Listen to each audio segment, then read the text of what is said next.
The flickering notification icon was like a persistent itch in my brain. It started a week ago, that little red bubble taunting me on the corner of my Instagram screen. No matter how many times I refreshed my feed, tapped the icon, or scrolled through all my notifications, it wouldn't go away. At first, I ignored it. Maybe a glitch, I thought. But it stayed there, pulsing a faint red in the corner of my perfectly curated feed.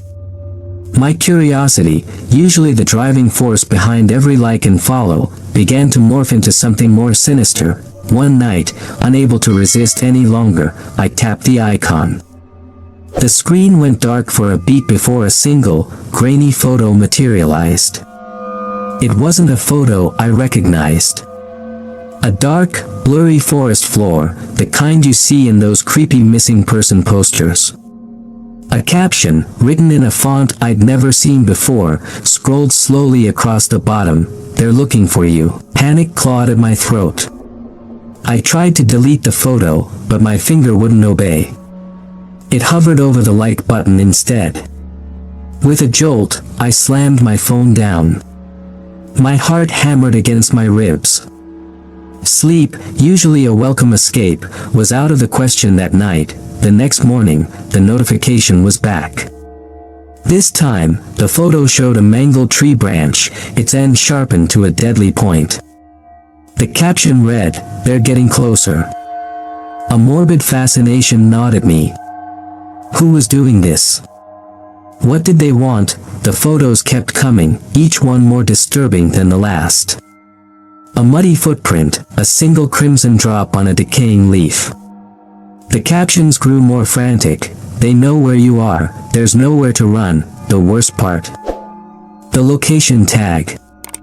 Every photo was tagged with my current location. It was impossible. I hadn't enabled location sharing on Instagram in years. A cold dread seeped into my bones.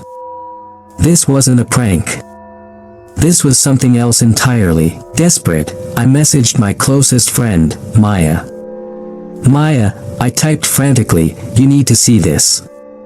I sent her screenshots of the photos. Her reply came back instantly, "What the?" Then, silence. The next notification arrived just as the sun began to set, casting long, skeletal shadows across my room. The photo showed a single, open eye staring out from the undergrowth. The caption, "They're here," my breath hitched. Grabbing my phone, I dialed Maya's number.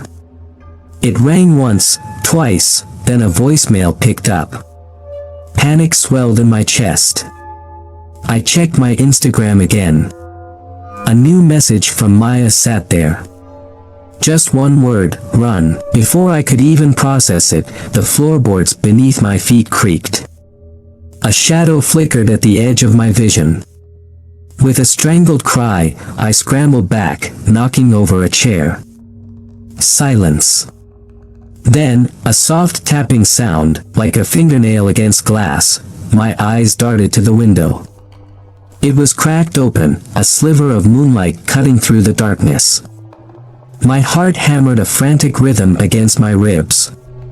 There was someone, something, outside. I knew then that the carefully curated world I'd built on Instagram, a world of filters and followers, had become a cage. And something terrible was waiting for me just outside the like button.